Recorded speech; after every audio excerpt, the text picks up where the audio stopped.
Salut à tous, comme je vous l'avais promis, une grosse vidéo arrive sur les bases en spin. C'est une grande formation gratuite que vous aurez. Il y a environ, on va dire, entre 12 et 15 épisodes qui vont sortir.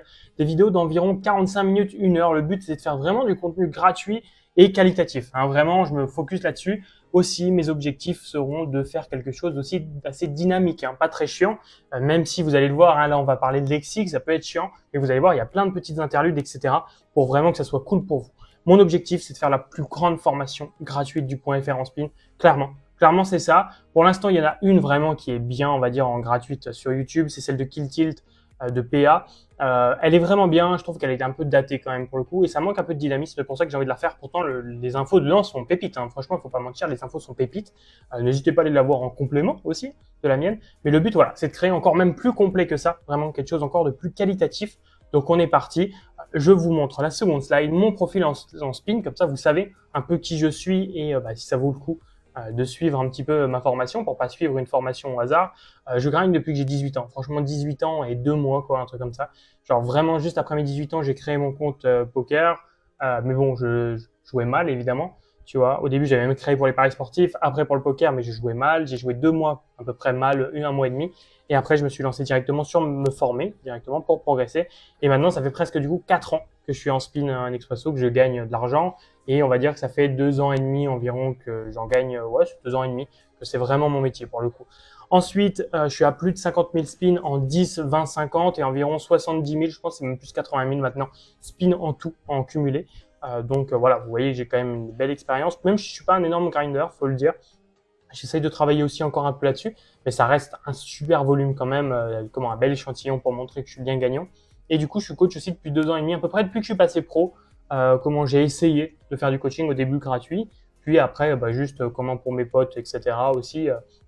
Pour les gens que je connaissais, après aussi de un petit tarif, et puis après de plus en plus, évidemment, plus mon expérience et mon expertise et ma pédagogie ont évolué, évidemment, plus j'ai augmenté les tarifs et j'ai fini pour là, maintenant j'ai arrêté de prendre des joueurs coachés, sauf à un tarif bien plus haut. Pour la dernière offre qu'on a fait, on était 33, ils sont toujours 33 à être passés par moi ou à être encore avec moi. Donc voilà, on est 33, il y a 33 joueurs coachés, mais une cinquantaine en tout, c'est à peu près ça, je pense, dont quelques amis évidemment dans les 50. Mais dans les 33, évidemment, 33 joueurs qui sont à peu près entre le meilleur, il est en 10 euros, voilà, si vous voulez. Le moins bon, il y en a très peu de perdants maintenant, honnêtement. Je ne sais même pas s'il y en a un de perdant, je crois pas. Pour l'instant, il n'y en a plus de perdants. On va dire le plus mauvais, entre guillemets, c'est pas mauvais, c'est juste qu'il n'a pas eu encore le temps assez de travailler. Il est en 1 euro et il est break-even en 1 euro, je pense. À peu près, c'est celui qui vient, il a comment 2 heures de coaching, je crois, devant lui. Donc c'est pour ça aussi, c'est normal. Ensuite, quel est le profil qui va pouvoir regarder cette formation? C'est important, j'ai pas envie de vous faire perdre du temps. Je veux que vous restiez que si vous êtes motivé aussi, c'est important. Si vous n'êtes pas motivé, ne restez pas, c'est pas grave les gars, mais c'est quand même une formation assez longue et on va vraiment apprendre des choses. Donc si vous préférez le divertissement, je le comprends. Des vidéos de divertissement arriveront de plus en plus sur la chaîne. Je vais reprendre un rythme un peu plus régulier. Alors je vous promets pas cette semaine, mais dans les semaines qui vont suivre. Mais donc du coup, pour qui cette formation est faite? Pour les joueurs perdants jusqu'à des joueurs en 10 euros au-dessus. Comment ça vous aidera moins évidemment parce que c'est quand même une formation pour débuter dans les spin and go, débuter plus comment aussi se faire une petite expertise, commencer à se faire une expertise. Mais celui qui est déjà gagnant en 10 euros, voire très bon en 10 euros et celui qui est gagnant en 20 euros, etc. Franchement, j'aurais rien à lui apprendre et c'est pas grave. Mais c'est un choix. Tu peux pas apprendre des choses à un mec 50 euros et des mecs qui sont perdants, c'est évident. Donc voilà. Et plus vous avez un niveau faible, on va dire, plus ça va vous aider, évidemment, parce que je fais comme si vous partez de zéro, pour vous dire, je la construis comme si c'était mon frère, en fait, qui devait voir ça, qui a aucun niveau dans le poker. Son but, voilà, ça va être de progresser. Donc je fais comme si c'était lui qui comprend rien au poker et pour le lancer. Et donc vous, c'est pareil, je vais vous lancer, mais ça se trouve, il y en a, ils sont déjà ici. Donc je vais vous prendre en chemin, tu vois ce que je veux dire. D'autres, ils sont dès le début, donc je vais vous prendre. Et d'autres, ce sera juste à la fin, il y aura quelques petites infos. Mais donc voilà. Et ceux qui sont vraiment trop loin, je les aiderai jamais, en fait, c'est tout. Mais c'est pas grave. C'est un choix. Ensuite, du coup, une formation d'environ 14 vidéos, comme je vous l'ai dit. Pour l'instant, 14. J'ai 14 idées. Comment ça peut changer en fonction des idées. Une chose qui me ferait arrêter aussi, c'est si ça vous convient pas, si ça vous plaît pas. Je vais pas me forcer à faire les 14 si par exemple, parce que ça me prend un temps fou, vous en doutez. Préparer une vidéo comme celle-ci, c'est 3-4 jours de taf, honnêtement, parce que tous les PowerPoint, etc. Mais donc, je peux la couper avant si je vois que vous n'êtes pas super fan, il n'y a pas de souci. N'hésitez pas à me faire votre retour là-dessus d'ailleurs. Et sinon, voilà, il y en a 14, il y aura peut-être des petits ajouts avec le temps, sinon 15, mais voilà, ça sera environ 15 heures de formation, du coup, gratuite, absolument gratuite de A à Z sur YouTube, il n'y a aucun souci là-dessus, évidemment. Ensuite, la durée, 1 heure, 1 heure 15 par vidéo, Je me mets ça, mais je ne m'oblige pas. Honnêtement, si la vidéo doit durer 40 minutes, elle durera 40 minutes. Je vais pas la pousser pour qu'elle dure plus longtemps. Je vais juste faire ce qu'il faut. Et le but, c'est de faire une vidéo chaque week-end, chaque dimanche, précisément. Dimanche 16h, ça sera à peu près l'horaire où elles sortiront à chaque fois. Donc, restez actifs et abonnez-vous, justement, si vous voulez suivre ces formations-là, parce que vraiment, vous allez apprendre des choses.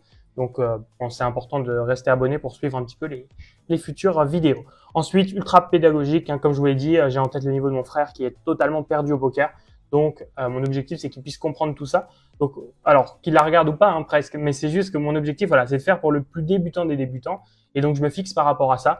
Donc, c'est vraiment ultra pédagogique. Vous n'allez pas, dès le début, je vais pas vous parler de mine 3 bet, check raise, etc. Plein de termes techniques. C'est pour ça qu'on va voir les termes techniques pour qu'on soit tous sur les bonnes bases et qu'on puisse enchaîner. Évidemment, je le précise, ça va faire, ça va vous demander un petit peu de travail, alors que ce soit du travail simple ou juste quelques révisions ou des fois un peu plus compliqué, de l'apprentissage, etc. Mais le but, c'est quand même de bosser évidemment de votre côté et du mien. Moi, je bosse pour vous aider.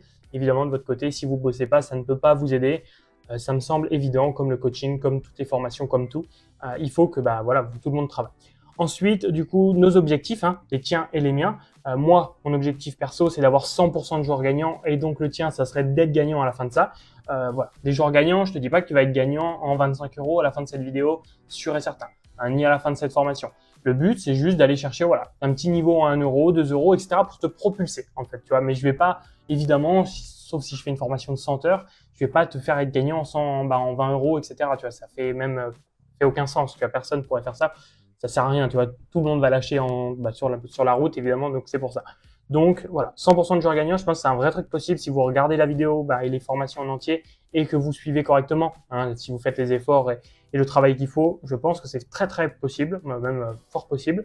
Ensuite, avoir 100% de joueurs qui prennent du plaisir, et je précise aussi, le but du poker, c'est quand même de prendre du plaisir. Si à un moment, vous voyez que ça ne matche pas, au bout de la deuxième vidéo, non, rien à faire, j'aime pas, c'est pas grave les gars, vous pouvez jouer de manière amateur comme ça si vous kiffez, etc. Là, le but, c'est de garder les joueurs motivés, tu vois, c'est même pas une critique envers vous, c'est juste qu'il faut des joueurs motivés et qui ont envie de progresser, tu vois. Et donc, si t'aimes pas faire ça du tout, c'est pas grave, mais abandonne juste l'objectif d'être professionnel, etc., tu vois, ou tout ça, il y a pas grave, c'est pas grave, mais juste, il faut aussi un petit peu une logique. J'espère que vous entendez pas trop les travaux, parce qu'il y a des travaux, et honnêtement, normalement, ça va, j'ai fait le test, mais bon, pour moi, je les entends extrêmement.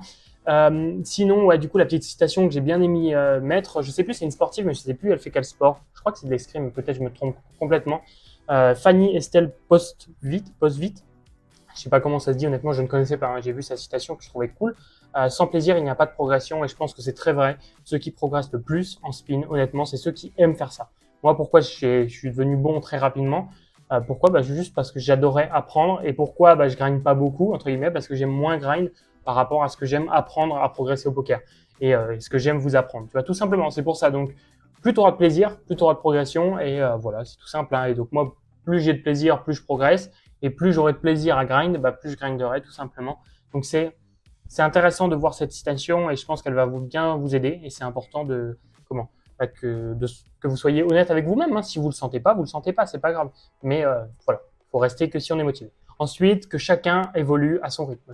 Une vidéo par week-end, comme vous l'avez vu. Mais le but, c'est vraiment que vous prenez votre temps. Si vous devez voir une vidéo toutes les 2 semaines, c'est pas grave, vous avez du retard, mais vous prenez votre temps. Le but, c'est de maîtriser quand même chaque truc, chaque concept et tout ce qu'on va voir dans les vidéos. C'est de maîtriser avant la nouvelle vidéo. Tu vois, ça sert à rien d'enchaîner sur les vidéos si tu n'as rien compris. Tu vas reprendre cette vidéo, revoilà, etc. Normalement, vous avez tout de quoi comprendre. Donc, il suffit des fois peut-être de l'avoir 2 fois, peut-être 3 fois, peut-être pour certains 10 fois, j'en sais rien, tu vois, ou des passages que vous allez revoir, etc. Mais c'est important d'évoluer à votre rythme et il n'y a pas de souci si vous n'avez rien compris au bout du premier visionnage, recommencez et ça reviendra. Voilà. Ensuite, du coup, qu'est-ce qu'on va voir aujourd'hui? Parce qu'à un moment, il faut aussi plonger. Le vocabulaire et les bases en spin, ça me semble important. Pourquoi? Parce que beaucoup de personnes me l'ont demandé aussi. Comment je prends vraiment le cas du débutant, mais je sais que des personnes me l'ont demandé. Comment je fais? Franchement, pour débuter en spin, etc. Il n'y a pas beaucoup de contenu et c'est vrai qu'il n'y a pas de contenu qui explique voilà, la valeur des mains, le tour des mises, le vocabulaire, etc. Donc là, voilà. L'objectif, c'est juste de vous faire ça, de vous faire du contenu vraiment précis avec tout le vocabulaire, tout ça. Comme ça, on est bien fixé. Je crois qu'il y a plus de 75 mots à apprendre. Mais après, voilà, si vous en maîtrisez par exemple 70, c'est pas grave, ça va. Mais tu vois ce que je veux dire, si tu en maîtrises que 20, tu vas pas comprendre les prochaines vidéos. C'est pour ça. Donc c'est cool. Vous allez voir que pas besoin d'abandonner tout de suite. Je sais que le vocabulaire, ça peut être chiant, mais évidemment, je suis pas fou. Je vous ai pas fait un PowerPoint bien chiant pendant 1 heure. Le but, c'est de couper avec des petits quiz, tu vois, qu'on va avoir ensemble. On va avoir un live play, comme vous le voyez, en 5 euros, un peu de lexique, où vraiment, je l'ai déjà tourné, donc je sais, j'essaye de vous dire à tout prix chaque truc que je suis en train de faire. Genre, là, hop, là, j'open, là, machin, etc. pour que vous puissiez voir un peu les termes que j'utilise et quand je les utilise. Comme ça vous fait des cas concrets. Donc voilà, on a plusieurs petits trucs. Et pour ceux qui restent juste à la fin, jusqu'à la fin, vous avez un cadeau. Franchement, il est gratuit, évidemment. Mais franchement, c'est une régalade ce cadeau. Donc, restez jusqu'à la fin. N'allez pas tricher, allez voir directement jusqu'à la fin. Vous allez la voir si vous regardez toute cette formation. Donc, il n'y a pas de souci, ça sert à rien de tout passer pour aller jusqu'au bout. Voilà, on est parti. Et pour commencer, comme mini introduction à cette vidéo de formation d'aujourd'hui, je déteste l'école, la manière de faire, pas l'apprentissage évidemment. J'adore apprendre, franchement c'est trop cool d'apprendre des choses, etc. Franchement, même tu sais, c'est gratifiant pour toi-même. Mais par contre, la manière de faire, j'aime pas du tout. Mais alors, vraiment pas du tout, pas du tout. Se mettre assis et regarder pendant 1 heure quelqu'un qui parle, etc. C'est juste trop chiant. Donc c'est pour ça que déjà par vidéo, je trouve déjà c'est un peu plus stimulant, honnêtement, parce que vous pouvez mettre pause, si vous n'avez pas envie de prendre un café en même temps, n'hésitez pas, etc. Donc, j'aime pas cette méthode-là, donc j'essaye de faire tout l'inverse, entre guillemets, toute une autre façon de voir ça et pas juste un PowerPoint bien chiant.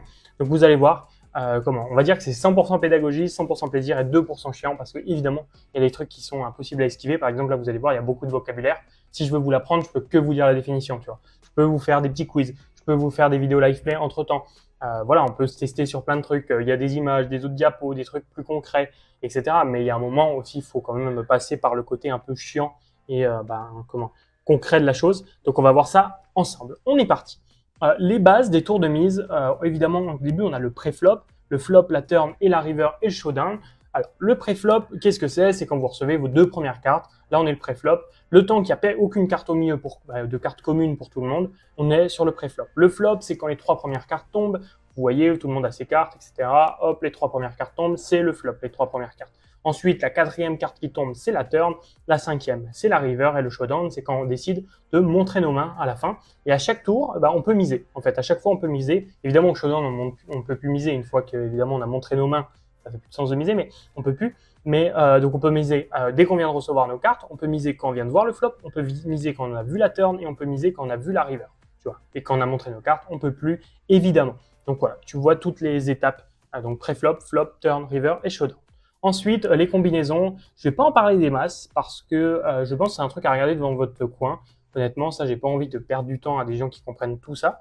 Mais n'hésitez pas à regarder. Vous voyez du bas la carte, la combinaison la moins forte jusqu'à en haut, la plus forte que vous ferez probablement jamais de votre vie ou 1 ou 2 fois, la quinte flush royale. Vous voyez, il y a plein d'autres choses. C'est important de le voir parce que je vois quand même beaucoup d'erreurs de personnes qui pensent qu'il y a des 3e paires, de personnes qui pensent, j'en sais rien, que je vois des trucs, genre la couleur c'est moins fort que la suite, la couleur c'est juste 4 cartes, etc. Donc là, vous voyez bien toutes les combinaisons possibles. Donc je vous laisse regarder ça de votre côté, évidemment, mais c'est important par contre ça de le connaître par cœur, par cœur, par cœur. Donc je vous laisse regarder ça. Ensuite, le lexique, maintenant on passe sur les 75 mots importants. Je sais que c'est chiant, mais compte sur moi vraiment pour changer ça comme je l'ai écrit. Je peux vraiment améliorer tout ça pour toi. Donc, c'est ce qu'on va essayer de faire. Hein. Je vais tout rendre un peu plus dynamique. Il y aura des moments où ça sera un peu long, mais on va essayer de faire au mieux. T'inquiète pas, ça va être cool. Le 3 bêtes, on va passer directement comme ça. Je t'ai mis au-dessus les termes de 0 à 9, etc. Puis après, tu auras de A à C, par exemple, etc. Comme ça, tu peux te repérer dans la vidéo si tu as envie de revoir certains termes. Tu les retrouveras facilement. C'est une sorte de mini dictionnaire au final. Le 3 bêtes, c'est une sur-relance. Imagine quelqu'un a relancé, donc à miser, par exemple, et toi, tu décides de sur-relancer, donc de miser plus que lui. Donc, tu as fait une sur-relance, tout simplement. Donc, tu as fait un 3 bêtes, on dit ça. Voilà, c'est là, parce qu'au début, en fait, la première mise serait considérée comme un 2 bêtes. Un peu, c'est pas, on le dit pas, hein, évidemment, mais la première mise est un 2 bêtes, puis un 3 bêtes quand tu sur-relances, et pour revenir direct sur le point d'après, tu sur-relances, donc en fait, tu fais un 4 bêtes. Et si tu sur-relances, encore une fois, tu feras un 5 bêtes. Tu vois, c'est toujours relancer plus que ce qu'il y a eu avant. Donc, voilà, tout simplement. Ensuite, le 2 barrel, c'est une mise au flop et à la turn. Simplement, tu décides de miser au flop, tu as envie de miser, à la turn, tu as fait un 2 barrel. Que ce soit en bluff ou en value. Si tu as envie d'être en value, ça veut dire que tu essayes de prendre de la valeur parce que tu penses que tu as la meilleure main. Si tu es en bluff, c'est parce que tu penses que tu as une moins bonne main, mais tu as envie de faire coucher ton adversaire. Tu pourrais faire un 2 barrel en bluff, miser au flop et à la turn dans l'espoir de lui faire coucher. Tu peux exactement faire ça aussi, un 3 barrel, un flop, turn et river. Tu décides de miser en value ou en bluff comme tu le souhaites, au flop, à la turn et à la river, dans le but de soit faire coucher ton adversaire, soit de prendre de la valeur sur les mains adverses, donc essayer de valoriser un peu la meilleure main. tout simplement. Un barrel se dit pas, on peut dire je vais barrel si tu as juste envie de miser une fois, mais ça se dit quand même assez rarement. On va se concentrer vraiment sur le 2 barrel et le 3 barrel seulement dans les explications.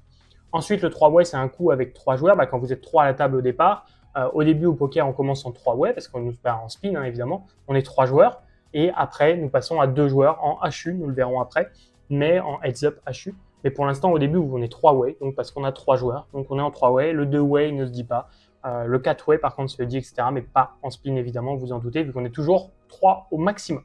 Ensuite, on va passer sur les termes de A à B. Et après, je vois que directement, il y aura des diapos un peu plus cool. Donc voilà, vous voyez, il y a 2 diapos. Et après, ça va déjà être bien plus stimulant pour vous. L'abattage, c'est le showdown. C'est ce qu'on a vu à la fin. L'abattage, c'est quand tu montes tes cartes à la fin. Mais on dit plus showdown.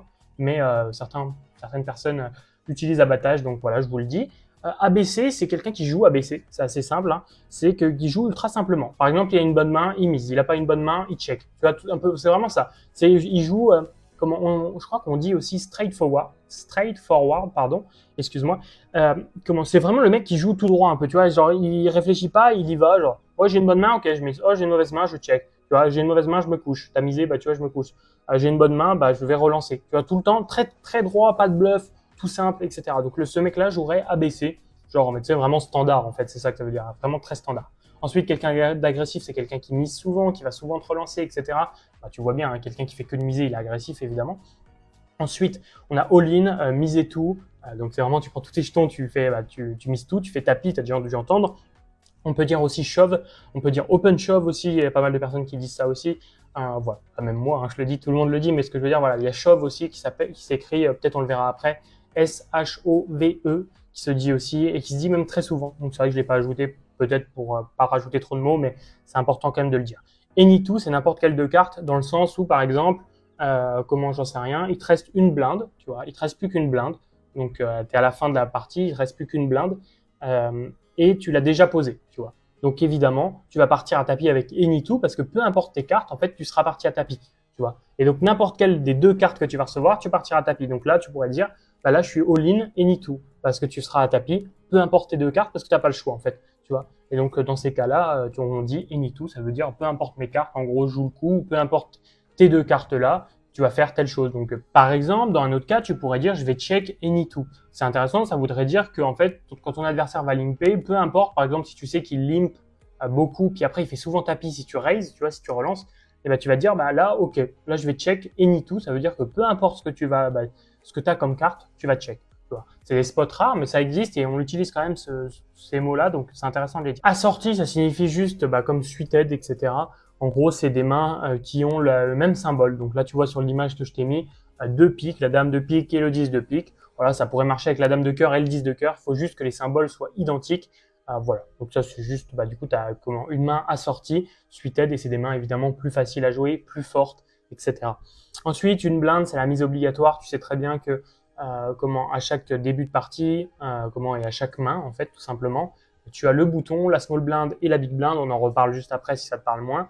Mais du coup, la small blind met toujours 0,5 big blind et la big blind met toujours une big blind. C'est obligatoire, même le site te la met pour toi. Si tu es en casino, comment le dealer va te demander de poser cette blinde ou tu vas le faire toi-même, tu vois, mais tu n'as pas le choix dans tous les cas. Voilà. C'est juste pourquoi qu'on fait ça, parce que c'est important de le dire, je pense, parce qu'il y a beaucoup de personnes qui ne comprennent pas pourquoi il y a ce système de blindes, etc. Simplement parce que si on enlève les blindes dans le jeu, et en fait, à chaque tour, tu perds rien. Donc, qu'est-ce qu'on va faire? Qu'est-ce que les gens vont faire s'ils perdent jamais rien? Ils vont juste attendre de jouer les as, en fait. Tu vas jouer jusqu'à temps d'avoir les as, et les confrontations, ça sera toujours les as contre les as, en fait. Parce que tu n'auras rien à gagner à chaque fois, tu vois. Si tu n'as rien à gagner, tu vas jouer qu'avec la meilleure main, et puis tu perds rien, en fait, tu as le temps. Donc voilà, c'est pour ça qu'il y a des blindes pour évidemment te faire jouer plein de mains, sinon le jeu n'a aucun intérêt. Ensuite, la bottom pair, c'est la plus petite paire du board. Le board, comme je vous ai dit, c'est, comment je vous l'ai peut-être pas encore dit, mais c'est toutes les cartes qu'il va avoir au milieu. Au début, par exemple, au flop, le board, c'est juste les 3 cartes, évidemment. Mais à la river, le board, c'est les 5 cartes qu'il y a en tout. Hein, c'est toutes les cartes qui sont tombées. Et la bottom pair, c'est toujours la plus petite paire du board. Donc, si c'est au flop, par exemple, on imagine, hein, la plus petite paire du board. Si c'est un flop au roi, 9, 2. Hein, donc, si les 3 premières cartes qui tombent pour tout le monde sont le roi, 9 et le 2, la bottom pair, c'est par exemple si tu as 7 et 2 sur roi, 9, 2, tu as la bottom pair parce que tu as une paire de 2 qui est la plus petite paire du board. Ensuite, un bad run, c'est une période où on n'a pas de chance. Je vois que beaucoup de personnes parlent de ça. On pourra définir dans les prochaines vidéos ce que c'est un vrai bad run parce que beaucoup de personnes disent je suis en bad run alors qu'ils ont perdu 2 games, tu vois. Mais c'est quand même important de clarifier ça. C'est juste que tu n'as pas de chance. Un bad run, c'est une période où ça se passe mal pour toi. Même si tu joues bien, ça arrive en poker que des fois ça se passe mal. Ensuite, suited offsuit, hein, c'est un peu pour revenir sur le truc d'avant. Suited, c'est toutes les mains du coup avec les mêmes symboles. Vous le voyez au-dessus. Hein, tous les combos de As-Roi, on dit des combos. En fait, chaque main, entre guillemets, sont des combos. On va dire ça comme ça, tout simplement. Et du coup, vous voyez les mains suited, évidemment, il y a 4 combos, hein, évidemment, parce qu'il y a les combos à pique, à trèfle, à cœur et à carreau. Et les mains offsuit, tu vois, donc on pourrait dire dépareillées en français. Vous voyez, il y a beaucoup plus de combos. On en compte jusqu'à 12 et 12 à chaque fois, évidemment, parce que chaque combinaison marche. Hein. Le carreau, il peut être avec le trèfle, il peut être avec le pique, avec le cœur. Le cœur, il peut être avec le pique, le trèfle, le carreau, etc., etc. Voilà comment ça fonctionne. Et comme ça, tu comprends bien la différence et c'est important. Donc, évidemment, tu as plus de probabilité d'avoir une main offsuit qu'une main suited, c'est logique. Ensuite, backdoor straight et backdoor flush draw. Ou backdoor flush tout simplement, mais backdoor flush draw marche aussi, parce qu'on pourrait dire backdoor straight draw. On va décortiquer. Backdoor, ça veut dire qu'en gros, en deuxième, je sais pas comment dire, on pourrait dire presque en deuxième rideau, tu vas avoir ça. En gros, tu vas attendre, il te faut 2 cartes encore pour atteindre ton objectif d'une straight, par exemple, qui est une suite, ou d'atteindre ton objectif qui est une flush. Je te montre juste le cas que tu vois sur l'image, c'est peut-être plus parlant, parce que c'est vrai que là, pour le coup, c'est assez flou ce que je te dis. Typiquement, si tu veux avoir un backdoor straight draw, donc un tirage backdoor donc via 2 cartes, entre guillemets, straight, une suite, pour avoir une suite, là tu l'as avec ton 10 et 9, parce que tu vois, il y a un 7 au milieu. Donc ça veut dire que s'il y a un 8 et un valet qui viennent, par exemple 2 cartes, hein, les 2 prochaines cartes, tu as une straight. Donc tu as bien un backdoor straight draw, parce que 2 cartes te permettent de faire ça, tu vois, tout simplement. Et pourquoi tu as aussi backdoor flush ici, backdoor flush draw si on veut, parce que tu as déjà 2 piques, il y en a un au milieu, donc on imagine si par exemple maintenant le 3 de pique arrive et le 4 de pique, et évidemment tu auras une flush, donc une flush, hein, ce qui est évidemment une couleur séparée. Voilà, donc tu vois ce qui est le concept des backdoors, là c'est vraiment pour te parler des backdoors. Backdoor, c'est via 2 cartes, entre guillemets, tu peux atteindre ton objectif. Ensuite, les positions, c'est très important, comme on en a parlé tout à l'heure, j'aurais presque dû commencer par ça. Vous voyez la small blind qui met toujours une demi-blinde et la big blind qui met toujours une blinde, hein, c'est automatique comme je vous l'ai dit. Et le bouton qui est celui qui pose rien, évidemment, c'est la position la plus simple à jouer parce qu'il y a un concept aussi de position au poker, quelqu'un qui va avoir la position sur toi. Je ne sais plus si on en parle après, de toute façon, je préfère vous le dire rapidement, puis on repassera tout à l'heure dessus s'il faut.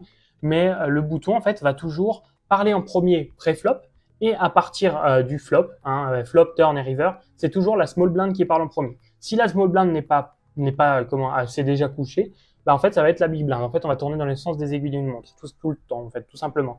Et donc, voilà, hein, vous voyez la logique. Sauf que pré-flop, c'est le bouton qui commence, donc on tourne en bas, donc après c'est la SB, puis la big blind, tu vois. Et si la big blind a relancé, on revient sur le bouton, puis la SB, etc. On tourne comme ça, dans le sens des aiguilles d'une montre. Je sais pas si mon sens est inversé pour vous.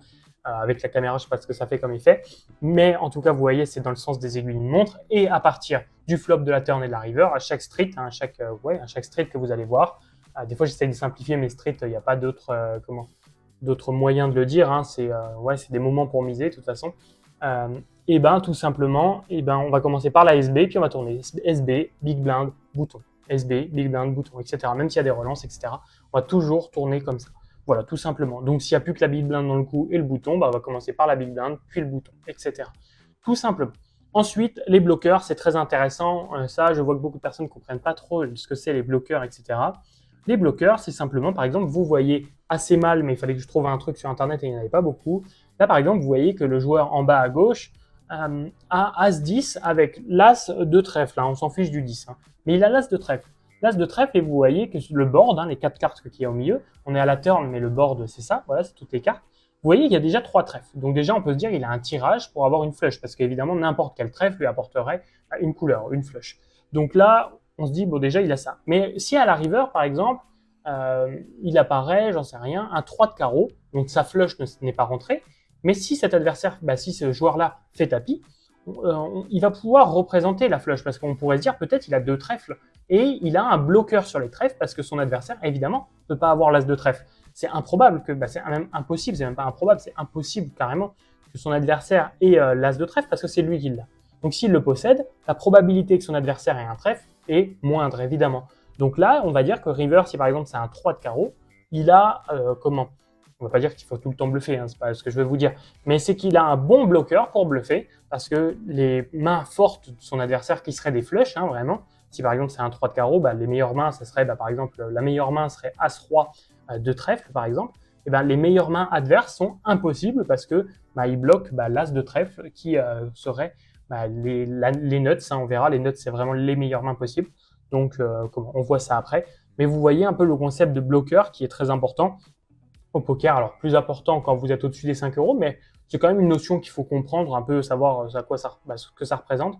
Donc c'est quand même intéressant de voir ça. J'espère que vous avez compris le concept des bloqueurs. Si vous l'avez pas compris, c'est pas si grave honnêtement. Essayez de revenir sur ce que je viens de dire. Et je pourrais pas faire plus clair honnêtement pour l'instant, mais on en reparlera de toute façon si vraiment c'est nécessaire. Ensuite, les termes de A à B, hein, vraiment partie 2.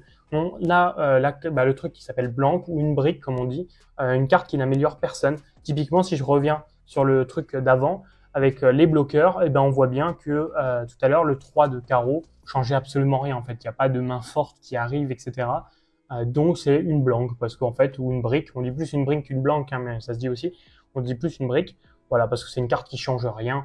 Voilà, personne n'avait de... soit tu avais déjà une flush, soit tu avais un valet, etc. qui était une bonne carte. Le 3 fait pas rentrer de tirage, même s'il fait rentrer quand même 4 et 6, c'est vrai. Donc il y a un tirage qui est possible, mais quand même moins probable. Ce que je veux dire, c'est quand même des cartes qui n'améliorent presque jamais personne. Donc c'est voilà, une brique, entre guillemets. Ensuite, un blocking bet. C'est une petite mise, river, ou même à un autre moment, mais c'est souvent river qui a des faite, pour bloquer l'espoir d'une relance adverse. En fait, comment dire? De base, ton adversaire, tu te dis, ah ouais, peut-être là, il va miser très cher river. Il va miser peut-être 8 blindes. J'en sais rien, tu vois. Il va miser 8 blindes. Parce que tu vas te dire, tu vas dire, ouais, s'il met 8 blindes, ça va m'embêter. J'ai pas envie qu'il fasse ça. Donc, ce que tu vas faire, c'est que tu vas miser une blinde ou une ennemie, tu vois. Et comme ça, si le mec te relance, tu sais que tu dois fold parce qu'il a tout le temps une main forte. Mais surtout, la vérité, c'est qu'il va souvent call et qu'il va pas relancer. Et donc, du coup, toi, ça te permet d'avoir un peu acheté la river pour une blinde ou une blinde ennemie. De temps en temps, tu seras devant, de temps en temps, tu seras derrière, mais ça t'évite de devoir call 8 blindes pour pouvoir call une fois devant, une fois derrière, etc. Tu vois l'idée? C'est juste, vraiment, tu essayes de bloquer un peu l'adversaire qui pourrait être potentiellement agressif. Voilà. Ensuite, la bottom pair, je crois qu'on en a parlé tout à l'heure, juste un petit peu avant, hein, si je me rappelle bien. Peut-être j'ai mis 2 fois ce truc-là. Ouais, j'ai mis la bottom pair, c'est pas grave. Écoutez, on le revoit, c'est la plus petite paire du board. Comme je vous ai mis l'exemple en dessous, sur As 10, 2, 8, 7, si tu as Dame 2, tu as la bottom pair, parce qu'évidemment, tu as une paire de 2. Vu que je vous ai parlé de la bottom pair, je vais vous parler aussi de la middle pair. On en parle souvent au flop sur les 3 premières cartes. Là, on voit que sur ce As 10, 2, la bottom pair serait par exemple Dame 10. Tu aurais, la bottom pair, ça serait toujours là le 2. Et par contre, la middle pair, serait le 10 avec Dame 10. Tu vois, en fait, tu as la top pair. On va le revoir, mais c'est pas grave, je préfère le dire. Top pair, c'est la meilleure paire possible du board. La middle pair, c'est toujours celle du milieu, donc l'entre-deux. Donc là, sur As 10, 2, c'est le 10. Et la bottom pair, c'est toujours la plus petite. On aura aussi le concept d'overpair, comme j'ai parlé tout à l'heure, je crois bien. Ensuite, on a broke, ruiné, c'est juste quelqu'un qui a broke, c'est quelqu'un qui a perdu tous ses sous, il n'a plus rien. Voilà, tout simplement qui a plus de bankroll. Bankroll, je ne sais pas si je l'ai mis, mais bankroll important, hein, c'est dur de vous mettre tous les mots. Bankroll, c'est juste tout ce que vous avez à allouer en spin. Par exemple, si vous avez 1000 euros de bankroll, vous avez 1000 euros que vous pouvez perdre pour le poker, que vous êtes prêt à jouer en tout cas. Progressivement, hein, je ne vous dis pas que c'est parce que vous avez 1000 euros de bankroll que vous allez jouer justement un spin à 1000 euros, fin de l'histoire. Non, le but si vous avez 1000 euros de bankroll, justement, c'est d'avoir le plus de buy-in possible pour jouer votre partie. Typiquement, on conseille souvent 100 buy-in, 150 buy-in, ça dépend des cas, hein, on en reparlera dans les prochaines vidéos. Comme vous le voyez, hein, le buy-in, c'est le prix de l'entrée de ton spin, donc c'est combien ça va te coûter pour jouer. On conseille souvent 100 buy-in. Donc si tu as 200 euros de bankroll, tu peux jouer à peu près les 2 euros, parce que 2 fois 100, 2 euros de mise, donc 2 euros le buy-in fois 100 buy-in égale 200 euros ta bankroll, en gros, voilà. Et donc ta bankroll doit être de 200 euros si tu veux jouer en 2 euros, à peu près. On en reparlera dans les prochaines vidéos. C'était pour te faire comprendre tous ces termes. Ensuite, on va parler des termes ça continue sur ça, mais là c'est un peu différent parce que là j'ai tout mis ensemble. Alors c'est pas dans l'ordre alphabétique, vous le voyez, par rapport aux autres diapos. On a le A-game, le B-game, le C-game. C'est juste pour vous montrer, c'est un truc qu'on va souvent parler, quand tu es en A-game, c'est ton meilleur jeu. Tu es 100% concentré, tu joues souvent une table pour être vraiment full focus. Là tu joues ton A-game, tu joues ton meilleur jeu, tu es parfait. Ça t'arrive aussi partout, hein, tu vois, des fois tu vas, je sais rien, je prends mon cas pour le basket, on va dire, quand je jouais, il y avait des moments où, voilà, où c'était des matchs où j'étais super bon, tu vois. Et là, on pourrait dire, j'étais super bon, je me sentais à l'aise, je défendais bien, j'attaquais bien, etc. Je jouais bien en équipe, je défendais bien, tout se passait bien. Tu vois. Là, j'étais dans mon A-game. Il y a des matchs, je mettais aucun tir, rien ne rentrait, etc. On va dire que j'étais dans mon C-game, tu vois, le pire possible. Et là, c'est un peu pareil. Quand tu es dans ton A-game, tu es vraiment au top. Quand tu es dans ton C-game, tu es vraiment au pire possible. Il n'y a pas de D-game, etc. Ça s'arrête à C-game, tu vois. Mais c'est souvent, voilà, quand tu as 40% de concentration, tu es dans ton C-game, tu joues 5 tables, tu es fatigué, tu pas bien, tu joues beaucoup trop de tables, tu vois, par rapport à ta concentration. Et voilà. Et le B-game, c'est un peu le niveau standard. Souvent, ce que je dis, c'est que c'est intéressant d'augmenter son B-game parce que son B-game, on va dire que tu vas l'avoir très, très régulièrement parce que tu n'es jamais concentré à 100%, tu vois. Mais le but, c'est d'être jamais dans son C-game quasiment et d'avoir un super B-game super bon pour vraiment progresser parce que ton A-game, tu l'auras pas assez souvent pour jouer assez, tout simplement. Là, qu'est-ce que tu dois te dire là? Ça te saoule. Honnêtement, ça doit te saouler et je suis d'accord avec toi. On s'ennuie un peu, alors on va changer un petit peu, on va partir sur un quiz, hein, vraiment pour histoire de relancer un peu cette vidéo, parce que je suis d'accord, franchement, je suis d'accord avec toi, c'est un peu chiant ce qu'on vient de voir. Essaye de voir les autres vidéos aussi, parce que cette vidéo-là, je suis obligé de vous la faire pour qu'on passe tous sur les bonnes bases, mais c'est pas la vidéo la plus fun. Honnêtement, le lexique, c'est lire un dictionnaire presque, tu vois, mais c'est un peu primordial. Mais comme ça, au moins vous l'avez, vous pouvez bosser et vous avez plus de raison de pas vous lancer. Mais du coup, on a un petit quiz. On va regarder les bloqueurs. Je vais vous poser des questions. Toutes les questions, normalement, elles arrivent toutes d'un coup. Donc, je vous laisse noter sur un papier vos réponses. Et à la fin, on corrige ça. Il y a à peu près 4-5 questions. Je ne sais plus exactement, mais on va voir ça ensemble. On commence par les bloqueurs. Quelle main a des bloqueurs sur les straights? Vous le voyez, le board en dessous, c'est valet 8, valet 9, 8, 3, 2, pardon. Ce board, c'est celui-ci. Et quelle main que vous pouvez avoir a un bon bloqueur sur les straights, les suites adverses. Donc, quelles sont les mains quelle est la main qui bloque le plus la possibilité de votre adversaire d'avoir une main qui est une straight. Voilà, une straight, une suite, donc 5 cartes qui suivent. Voilà. Je vous laisse réfléchir un petit peu. Moi, je passe à la suite. Si vous voulez faire pause, n'hésitez pas, on corrige ça après. Ensuite, qui parle en premier en spin? C'est intéressant. Soit le bouton, soit c'est la small blind, soit c'est la big blind. Évidemment, je parle de pré-flop. Qui parle en premier? Qui a la décision en premier? Je vous laisse. Hein, je l'ai bien expliqué en plus, encore plus que ce que je pensais. Donc, normalement, vous ne devez pas vous tromper. On passe à la suite. Et si on se trompe, d'ailleurs, c'est pas grave. Il faut préciser quand même, on s'en fout. Hein, le but, c'est vraiment de progresser. Donc, si vous avez si vous avez faux, on va corriger après, puis on vous reverrez de votre côté. Qui parle en premier? En spin, post-flop cette fois-ci. Je vous laisse aussi, hein, même question. Donc, bouton small blind ou big blind. On imagine que tout le monde est dans le coup, hein, évidemment, parce que si tout le monde s'est couché, c'est plus le même coup. Mais on imagine que tout le monde a, par exemple, a relancé et les autres ont suivi, juste pour savoir, selon vous, après, qui parle en premier, donc qui a la décision en premier de miser ou de check, par exemple. Je vous laisse choisir. Et là, c'est post-flop, évidemment. Ensuite, quelle main a une gut shot? C'est vrai qu'on l'a pas défini encore.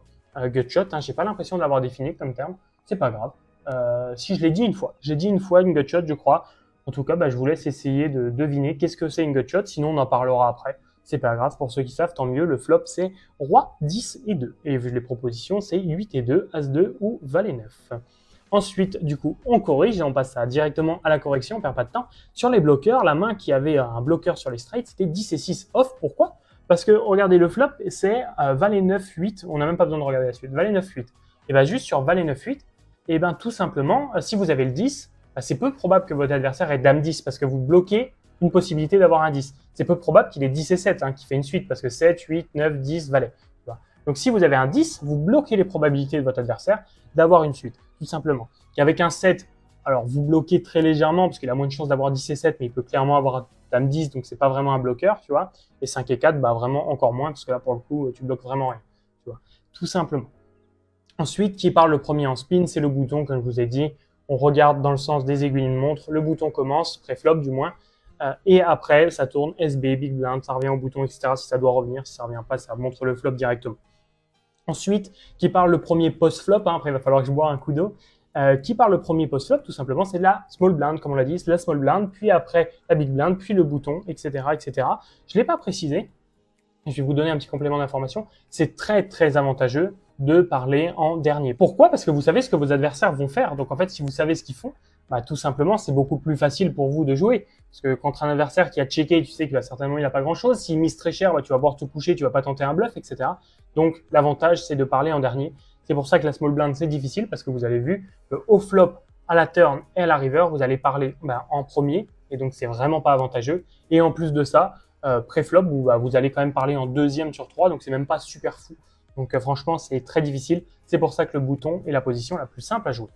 Ensuite, parce que vous, à chaque fois, post-flop, vous parlez en dernier, évidemment. Ensuite, la gutshot, je vous avais pas précisé, gutshot, ça veut dire que vous avez un tirage, pour faire une suite, hein, tout simplement. C'est toujours sur une suite. On pourra faire un tirage pour une suite et où il vous manque juste une carte, pardon. Il vous manque une carte, mais il n'y en a qu'une possible. Je vais vous faire un exemple. Là, la gutshot, c'est valet 9, comme on le voit, parce que valet 9, vous avez roi, valet 9, 10, roi 10, valet 9, tu vois, toutes ces cartes-là, il vous manque plus que la dame pour faire 9, 10, valet, dame, roi, tout simplement. Par contre, si vous aviez dame, valet, on va prendre dans ce cas, vous aviez dame, valet, vous n'avez pas une gutshot, pourquoi? Parce que l'as vous permet de gagner, parce que 10, valet, dame, roi, as, mais aussi le 9, pourquoi? Parce que roi, dame, valet, 10, 9. Tu vois, donc là, il y a deux cartes qui peuvent te faire gagner, deux types de cartes qui peuvent te faire gagner, et donc là, tu n'as plus une gutshot, tu as une open-ended, tout simplement. Donc là, c'est quand même plutôt cool. C'est encore mieux, évidemment. Hein, tu as plus de chances de gagner, tu t'en doutes. Mais là, tu aurais plus une gutshot, tu as une open-ended, ça s'appelle. Ça s'écrit open, donc O-P-E-N, et ended, du coup, espace H-A-N-D-E-D. Ok, je ne trompe pas, ça fait 2 fois que je le refais, c'est pour ça. Mais voilà, bon, comme ça, tu le sais. Ensuite, du coup, on va repartir sur des termes, mais moi, juste avant ça, je fais une petite pause, je bois un coup. Je suis de retour, je vois qu'on a bien avancé hein, quand même. Hein. En vrai, j'ai fait un petit point de mon côté, on a bien avancé. Franchement, on est à plus de la moitié largement du lexique, donc c'est déjà très bien, même si on est qu'au C. Vous allez voir qu'à la fin, ça va aller quand même beaucoup plus vite. Pas parce que j'ai choisi moins de mots, c'est juste qu'il y en a moins après, c'est comme ça. Il y avait plus de mots au début de l'alphabet qu'à la fin, qui sont intéressants au poker. On a Calling Station quand même pour reprendre, un joueur qui suit toutes les mises, hein, quelqu'un qui va jamais se coucher, tu vois, tu vas miser, il va suivre, tu vas miser, il va suivre, tu vas miser, il va suivre. On va dire que c'est un joueur Calling Station. Voilà, c'est presque une Calling Station, on pourrait le dire un peu littéralement. Comment dire, vraiment un mec qui fait que de call, mais comment dire, une machine, une machine à call, tu vois. Une machine à call parce que le mec, peu importe ce que tu fais, il va call, call, call, call, call. Voilà. Donc c'est intéressant de savoir ce terme. On dit aussi CS, pour résumer Calling Station, c'est un peu long à écrire. Donc on dit souvent CS, ne soyez pas surpris si on dit CS.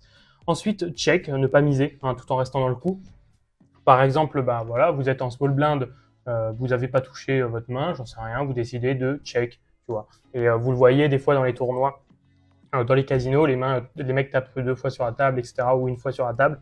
Ça veut juste dire ils check, ils décident de pas miser, mais d'en rester dans le coup. Et évidemment, si quelqu'un mise et eux ils veulent te rechecker, c'est pas possible. Hein. Tu peux checker que s'il y a rien, s'il y a aucune mise. Sinon, tu es obligé de suivre ou relancer ou de coucher tout simplement. Check back, c'est check après un check. Par exemple, l'ASB, comme je vous l'ai dit, vient de check. Tu es en big blind, tu as envie de check, tu check back tout simplement. Tu check après, tu vois. Simplement, check call, c'est check dans l'idée de suivre si ton adversaire mise. Tu vois, tu es en SB, tu check comme on a dit. La big blind décide de miser. Toi, tu vas suivre après, donc tu as décidé de check, puis call, check, call. Ensuite, parlons du check raise. Hein, mais après, pareil que le check call, sauf que là, tu décides de raise après. Raise, c'est relancer. Donc, tu check, ton adversaire mise, tu décides de relancer après, juste après. Donc, vraiment, bon, là, c'est tout simple. Hein, check call, check raise, etc. Check back, c'est juste de la logique, mais quand même, je précise ce coup-là. Parce que aussi, c'est un truc qu'on va revoir aussi dans des ranges, etc. Vous pouvez avoir des open fold. Open fold, ça veut dire que tu open, donc tu relances. Hein. Et si ton adversaire décide de faire tapis, open fold, donc tu open au début, tu as open, il fait tapis, tu décides de fold juste après. Voilà, tout simplement. Ensuite, on a des chips qui sont les jetons, ton nombre de jetons. Tu commences avec 500 jetons au poker, en spin du moins. Et en nitro, tu commences à partir de 300 jetons. Voilà, donc 300 chips. On parle beaucoup de chips plus que de jetons, mais c'est important de le dire quand même. Coin flip, un coup à tapis avec 50% de chance de gagner pour chaque joueur. Alors, c'est pas que ça, hein, parce qu'évidemment, on dit tout le temps, je joue un coin flip, c'est un 50-50, d'accord. Mais la vérité, c'est que même si c'est au poker un 45-55, on appelle ça un coin flip, on va dire tout ce qui est supérieur en probabilité à 40% pour un joueur et moins de 60% pour l'autre, évidemment. Tu t'en doutes, c'est logique. Mais tu vois, par exemple, un 43-57, du coup, 43-57, évidemment, on va considérer ça comme un coin flip. En gros, on considère beaucoup de choses comme des coin flips parce que sinon, le 50-50 arrive rarement, tu t'en doutes. Donc, dès que ta probabilité de gagner à tapis est de 48% et ton adversaire 52%, on va dire que tu joues un coin flip. Voilà, tout simplement. Ensuite, commit, committed, peu importe, hein, on s'en fiche. On va dire surtout quand tu es commit. C'est obligé de partir à tapis tellement on a mis beaucoup dans le coup. Je t'ai mis un exemple qui est très parlant. Tu as roi 6, je vais tout simplement te le lire et tu essaieras de le revoir aussi de ton côté. Tu as roi 6 sur as 6, 2, 9, 7. Hein, donc tu vois que tu as la quatrième paire, hein, tu le vois bien. Et le pot fait 30 blindes. Il te reste plus qu'une blinde à miser. Tu vois, il y a 30 blindes au milieu dans le pot complet, hein, pour ce qu'il y a pour tout le monde au milieu. de ce que vous avez déjà misé, et il te reste plus qu'une blinde, toi, sur ton tapis. Et ben, ton adversaire fait tapis, hein, évidemment, toi, il te reste plus qu'une blinde à mettre pour gagner les 32 blindes qu'il va avoir, parce que, évidemment, il y avait 30 blindes, plus la blinde que ton adversaire a rajoutée, plus la tienne que tu vas rajouter. Donc, tu dois rajouter une blinde pour en gagner 32. Tu es obligé de suivre, hein, même si tu penses que tu es perdant, la plupart du temps, c'est pas grave, tu vois. Il suffit qu'une fois ton adversaire bluffe et puis c'est gagné, tu vois. Donc, tu es obligé. Donc là, tu es commit parce que tu n'as plus le choix de payer. Bah, alors, techniquement, tu as le choix, hein, tu peux fold, mais ça serait une erreur terrible. Donc, tu sais que tu vas devoir payer. N'importe quel joueur va payer. Donc, on va dire que tu es commit, tout simplement. Donc, je te laisse revoir si tu n'as pas compris. De toute façon, c'est quand même assez clair et de toute façon, c'est pas le terme le plus important. Ensuite, la cote. Oui, la formule a fait un peu peur, entre guillemets. Je vais la passer assez vite. On va voir l'exemple, c'est plus parlant. C'est le montant de la mise adverse divisé par le montant du pot après cette street. Là, tu as tout perdu, tu n'as rien compris. C'est juste, on va faire plus simple. On va montrer un exemple. Je te mets cette formule-là pour ceux qui préfèrent, mais franchement, l'exemple est mieux. Quelqu'un mise 4 dans un pot qui fait 8. Le pot, c'est ce qui a déjà été misé. Là, quelqu'un décide de miser 4 dans 8. Hein. Le pot fera 8 si on call. Pourquoi? Parce qu'il y a les 8 du pot de base, les 4 que le mec a mis et les 4 que tu vas rajouter. Tu t'en doutes. Donc 8 plus 4 plus 4, tout simplement, ça fait 16. Donc tu as une cote de 4, ce que tu dois ajouter pour gagner les 16 qu'on a calculés. Hein. Donc 4 divisé par 16, ça fait 0,25. Donc tu as 25%. La cote est de 25%. Donc ça veut dire que si tu as par exemple, t'estimes qu'avec tes cartes, tu as 25% de chance d'encore gagner le coup, 25% d'équité, on le verra après. Et ben donc ça veut dire que tu peux suivre, tout simplement. Ensuite, les connecteurs. Deux cartes qui suivent, par exemple, 7 et 8, valet 10, ça suit, roi, dame, as-roi, etc. Il y en a 100 000, évidemment, vous vous en doutez. 2 et 3, c'est des connecteurs, etc. C'est que des cartes qui suivent.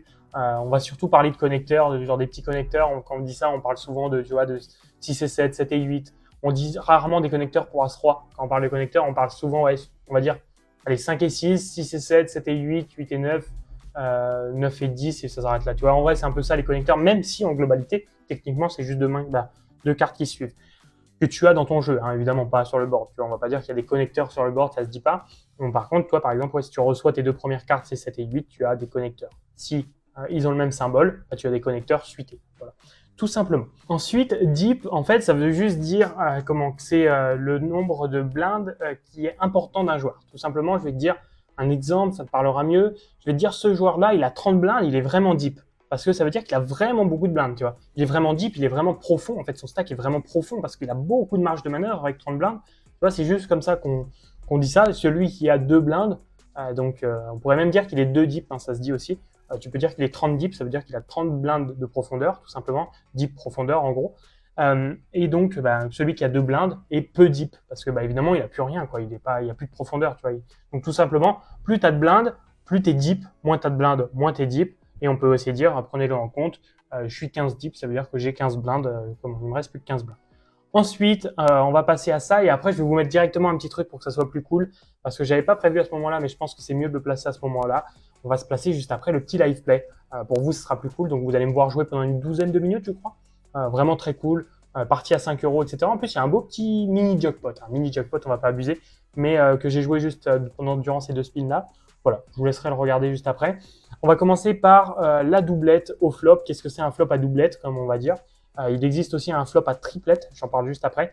Un flop à doublette, c'est quand deux cartes sont similaires sur le flop, par exemple 10, 10, 2, roi, roi 5, comme vous voyez, 9, 9, 3. On pourrait en faire d'autres, hein, dame, dame 5. Voilà, c'est tout simple, hein, juste deux cartes pareilles. Triplette, un flop à triplette serait par exemple roi, roi, roi, 6, 6, 6. D'ailleurs, j'y pense, tiens. Aujourd'hui, j'ai eu le flop, oui, j'ai eu ça. J'ai eu, je fais tapis avec dame 6, tout simplement, et le flop vient 6, 6, 6. Donc j'ai fait carré au flop, mais sur un flop à triplette, tu vois. Voilà, c'est juste la petite info comme ça, parce que j'ai eu un flop à triplette, c'est quand même assez rare, d'autant plus si tu as de quoi faire un carré en plus. Mais voilà. Bref, un board drawy, on va dire ça, hein, ou un flop drawy, ou ouais, c'est tout. C'est flop drawy ou board drawy. Ça veut juste dire que les cartes au milieu, il y a beaucoup de tirages. Par exemple, regardez l'exemple hein, qui est vraiment parlant. 10, 9, 8, évidemment, il y a plein de tirages. Tu vois, tu as un valet, tu as un tirage, tu as un 7, tu as un tirage, tu as une dame, tu as une gutshot, tu as un 6, tu as une gutshot. Peut-être il y a des tirages couleurs qu'on ne voit pas ici, hein, mais peut-être il y a des tirages couleurs. Tu vois, par exemple, s'il y a si c'est le 10 de pique et le 9 de pique, peut-être, voilà, si tu as 2 piques, tu as un tirage couleur. Bon, bref, là, il y a plein de tirages. Tout pareil que pour dame, valet, 10, évidemment, vous en doutez. Ensuite, dry, sec, c'est vraiment dry et sec, ça veut dire la même chose, évidemment, mais c'est l'inverse de drawy. Pourquoi? Parce que c'est un flop avec très très peu de tirages. J'aurais même dû, je referai une petite précision sur le truc, mais par rapport à celui que j'ai devant les yeux de diapo, je modifierai légèrement pour un petit truc, mais vous ne le verrez pas, donc c'est pas grave, je sais même pas pourquoi je le dis. Mais en tout cas, très peu de tirage, donc vous imaginez bien que sur Roi 7-2, il n'y a aucun tirage, il y a rien en fait. Hein. C'est impossible d'avoir des bonnes mains, des tirages, etc. Donc là, on va dire que c'est un board vraiment sec, dry. Pour le coup, on utilise vraiment presque plus sec que dry. C'est rare qu'on utilise plus le français que l'anglais. Là, j'ai l'impression qu'on utilise quand même plus sec. On va plus dire c'est un board sec. Donc voilà, vous le savez. Vous voyez les exemples qui sont assez parlants de toute façon. Ensuite, le donk bet, c'est la mise d'un joueur, généralement au flop, alors qu'il n'a pas l'initiative. Si ça vous parle pas trop, je crois que je vous en ai parlé dans la vidéo que je vais vous montrer, le live play, je vous en parle dedans. Donc, de toute façon, c'est nickel. Mais c'est juste quelqu'un, voilà, par exemple, il n'a pas relancé, il a juste check au flop, par exemple, je sais pas, tu relances au bouton, même où il a juste check ou call, tu vois, juste il n'a pas mis plus d'initiative que toi. Il n'a pas décidé de 3 bêtes, par exemple, tout simplement. Donc, tu décides de relancer au bouton. Lui, il est en big blind. Il décide de juste call, tu vois. Et hop, dès le flop, il décide de miser. Donc, il reprend l'initiative parce que celui qui avait l'initiative, c'est celui qui avait relancé, tu vois. Évidemment, celui qui a relancé, il a l'initiative. C'est celui qui est le plus agressif. Et donc, c'est toujours celui qui a l'initiative qui est théoriquement, évidemment, parce que rien ne l'oblige, mais théoriquement censé miser, tu vois, la plupart du temps. Donc, celui qui reprend l'initiative, c'est souvent une mauvaise chose. C'est pour ça qu'on appelle donk bet, la mise de l'âne, tout simplement. Parce que c'est très mauvais de faire ça la plupart du temps. Dans très peu de cas, c'est une bonne idée. Mais en tout cas, voilà, vous savez ce que c'est un donk bet. De toute façon, je l'illustre dans le live play qui arrive juste après. Lever, c'est ce que vous rapportera votre action sur le long terme. C'est difficile de vous l'expliquer comme ça. Lever, c'est assez difficile de faire un truc concret sur lever. Mais en gros, dites-vous que si vous partez par exemple à tapis avec Assas contre Roi-Roi, on va faire simple, vous avez 80% de chance de gagner si vous avez Assas et votre adversaire a 20% de chance. S'il y avait 1000 jetons à gagner, vous avez gagné 800 jetons. 800 jetons vous allez choper, tu vois, mais tu en as mis 500 au début. On imagine que c'est assez difficile pour vous de vous représenter, j'imagine bien comment. On imagine quelqu'un qui fait tapis avec 500 jetons, une autre personne qui fait tapis avec 500 jetons. Donc le pot fait 1000, on est d'accord. Donc vous avez misé 500, tu vois. Et donc toi, c'est Assas contre 3 rois, donc tu as 80% de chance de récupérer la somme totale, donc les 1000 jetons qu'il y a au milieu. Donc tu vas récupérer sur le long terme 800 jetons, tu t'en doutes, parce que 80% des 1000, tout simplement. Donc là, on est là-dessus.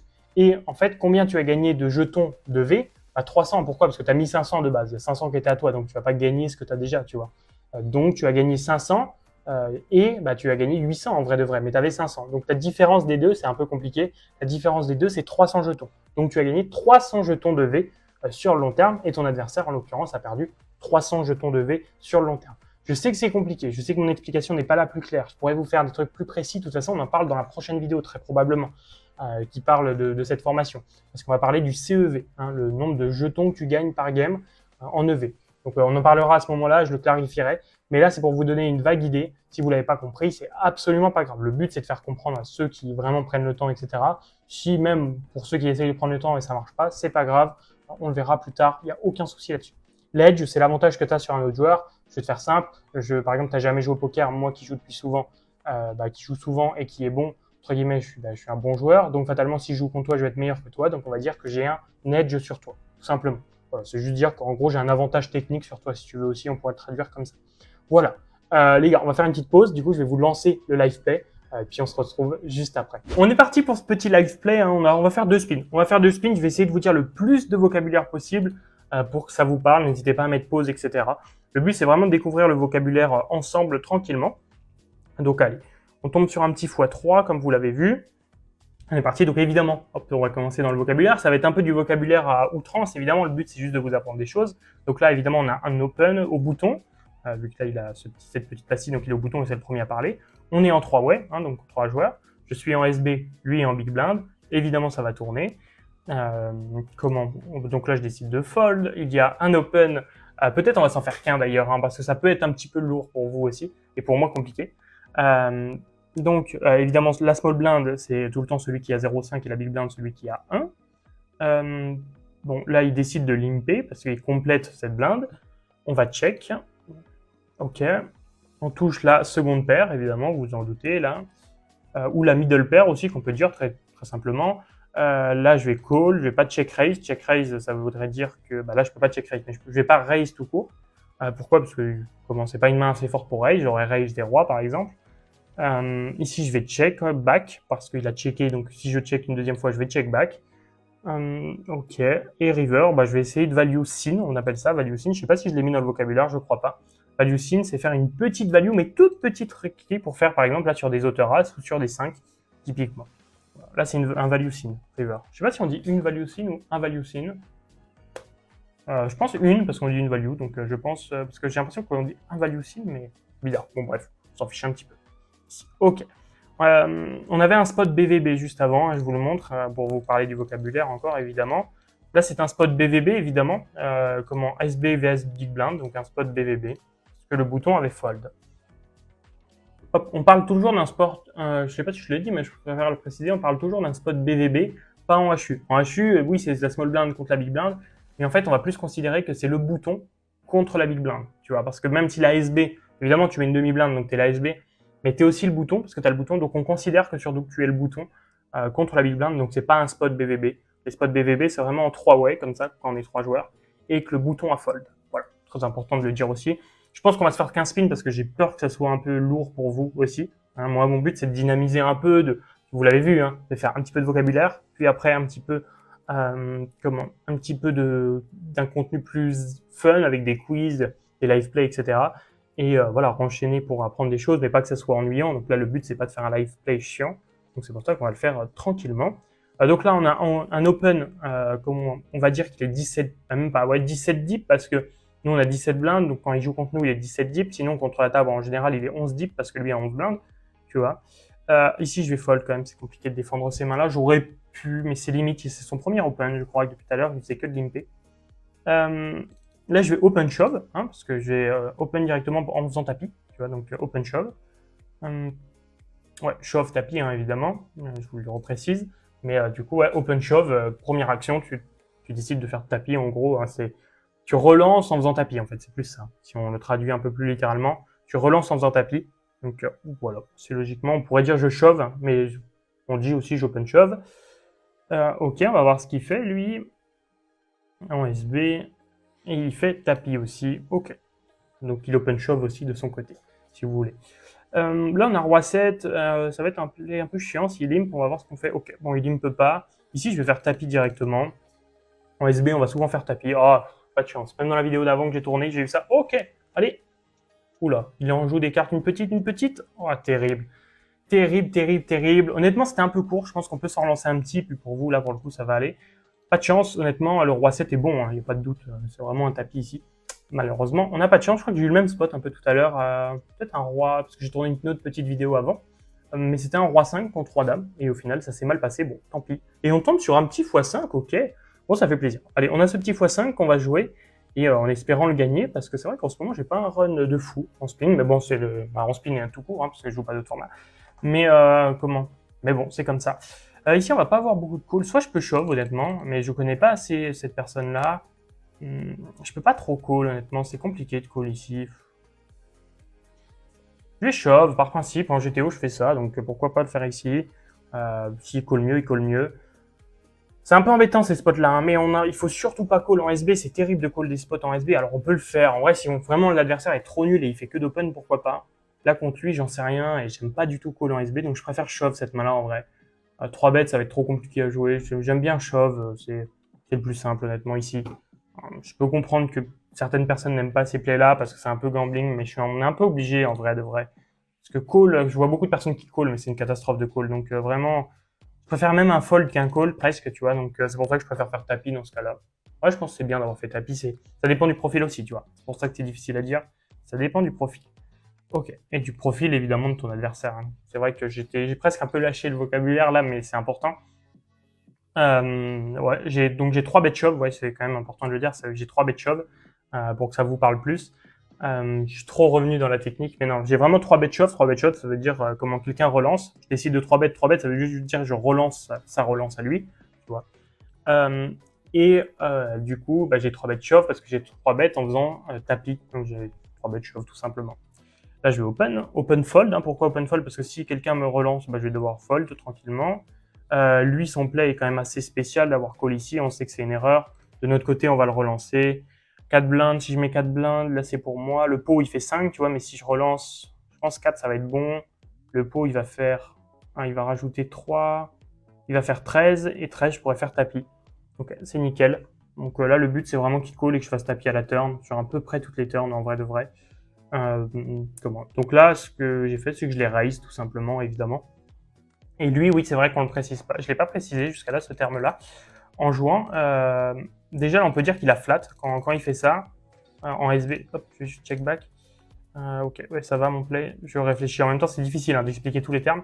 Là, évidemment, il a flat en SB. Ça veut juste dire qu'il n'a pas relancé, mais juste qu'il a décidé de call, ce qui n'est pas conseillé. Et là, il a donc bet parce qu'il a repris l'initiative alors que c'est moi qui avais relancé. Donc, c'est moi qui avais l'initiative. Tu vois, c'est moi qui a misé pré-flop. Tu vois, donc lui, il m'a pas relancé. Donc, il n'a pas montré plus de force que moi, voire moins de force que moi, fatalement. Parce qu'il a juste call et moi, j'ai relancé. Et donc, quand il reprend l'initiative comme ça, donc il redécide de miser à ma place, entre guillemets. Parce qu'évidemment, techniquement, j'ai pas la priorité, mais dans la base du poker, évidemment, on reprend jamais l'initiative parce que celui qui a relancé a plus de chances d'avoir des bonnes mains, comme là, on l'avait vu. Et lui, il avait par exemple sur 9, 4, 2, il avait des grandes chances d'avoir un 2, un 4, etc. Ou des 9 pas terribles. Que moi, j'avais un bon 9, tu vois, par exemple. Ici, je vais open. Je sais pas s'il est capable de faire assez tapis. Je pense pas, honnêtement. Ok, lui, fold aussi, c'est cool. Mais du coup, ouais, là, c'est intéressant de voir qu'il est donc bête. C'est une vraie erreur. Ça m'informe directement que c'est un joueur récréatif. Lui doit avoir une très grosse main. Là, on peut se le noter. Ça, c'est une prise de note aussi, hein, mais 4x et on va voir 9 deep au bouton. Donc là, en fait, je prépare toute ma note. Et là, j'ai plus qu'à ajouter sa main parce que là, on sait qu'il va call quasiment. As-9. Ok. As-9 suité. Intéressant. Donc là, c'est intéressant comme ça, on le sait, évidemment. On aurait peut-être gagné. Ouais, on aurait gagné. Bon. Ça veut rien dire, hein, mais c'est juste pour le divertissement. Ok, donc lui, c'est lui qui gagne, c'est vrai qu'il touche. C'est un peu dommage pour nous parce que lui était vraiment plus nul. Là, on va check back, évidemment.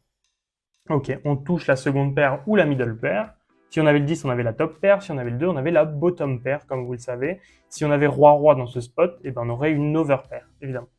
Bon, là, je vais check. Je vais call, pardon. Ok. Ce qui est important aussi à dire, c'est que quand vous avez, par exemple, là, si j'avais une paire de 4 sur ce flop, j'aurais eu la quatrième paire. On dit quatrième paire, il n'y a plus d'autres noms spéciaux anglais, etc. Ici, check encore. Franchement, j'ai pas trop de value, honnêtement. Il a pas de 2 dans sa range, normalement. Je vais call, honnêtement. Je vois pas trop ce qu'il représente. Là, ça fait pas trop de sens. C'est peut-être un 9 pareil que moi, un peu meilleur. Peut-être, je sais pas trop, un 9. Ouais, ok. Un peu moins bon. Ok. Intéressant. Il a voulu value, mais en fait, là, il value. Si contre moi, il value un petit peu, mais très léger. Donc, c'est pas super comme play. Là, je vais open call, évidemment, parce que s'il fait tapis, je vais devoir call. Là, est-ce que je sais bet? Je peux c'est bet en vrai ici, ça me dérange pas. Même si ça touche un peu sa range, évidemment. Mais ça me dérange pas. Je vais pouvoir mettre la pression sur la turn. Sur la turn, je vais faire quel sizing? Si je fais 4, est-ce que river, je peux shove? Plus compliqué, je vais faire un petit truc genre 3.5 pour essayer de lui mettre la pression et pouvoir faire tapis river. Oh, c'est magnifique cette river. Elle est belle, hein. Là, pour le coup, elle est super belle. On espère qu'il peut nous call. On va voir s'il nous call. Ok, il fold. De toute façon, notre but, c'était vraiment de bluffer si on touchait pas aussi, la plupart du temps. Parce que, comment, il avait certainement pas une bonne main, mais bon, ça, c'est intéressant. Donc là, ce qu'on a fait, c'est quand même un 3 barrels, c'est vrai qu'on ne le précise pas. Parce qu'on a bet flop, bet turn et bet river, donc c'est un 3 barrels. 3 barrels en value, parce qu'évidemment, on a touché. Si on n'avait pas touché, on avait fait tapis quand même. 3 barrels en bluff. Intéressant. Lui, on va devoir fold contre lui ici. Je pourrais presque check raise, mais check raise, donc ça veut dire que j'ai check, comme vous l'avez vu. Et là, je vais peut-être raise à ce moment-là, mais là, je pense que c'est pas une bonne idée, honnêtement. Avec cette main-là, roi 6, je vais juste limper. Je pourrais open aussi, mais je vais décider de limper ici. Le c-bet, hein, je précise, mais c'est quand j'ai l'initiative. Donc là, j'ai l'initiative parce que j'ai limpé et lui a check. Donc le limp est un petit peu plus agressif que le check. Donc, Donc je pourrais c-bet, donc c-bet continuer ma mise, entre guillemets, continuer de miser. Mais là, je vais pas le faire sur ce board-là. Ce board, hein, c'est les cartes du milieu, je le précise aussi. Ici, je vais check. Et oh là là, on touche bien. Ok, intéressant. Je pense que j'ai une blinde à mettre. Je vais pas mettre plus cher parce que je veux qu'il me paye un peu tout ici. Je vais mettre une blinde dans l'espoir qu'il me colle un 8, un 7. Un 7, c'est moins probable, mais peut-être un 8 qu'il a touché, un 5, on sait jamais, ou un truc comme ça, on sait pas. Même une hauteur as, hein, ce qu'il veut en fait, à peu près. Là, s'il fait tapis, on va call. Donc, s'il décide de tout mettre au milieu, évidemment, je vais suivre sa mise. Sinon, je vais shove. Donc, je vais faire tapis contre son limp. Ok, il fold. Très bien. On espère qu'on va le gagner, ça ferait plaisir. Roi dame, je pourrais limp trap. Limp trap, ça voudrait dire limp dans l'espoir que l'autre fasse tapis et que je puisse call. Dans ce cas-là précis, avec roi dame off, je préférais faire tapis. J'aurais préféré limp trap avec roi dame suité.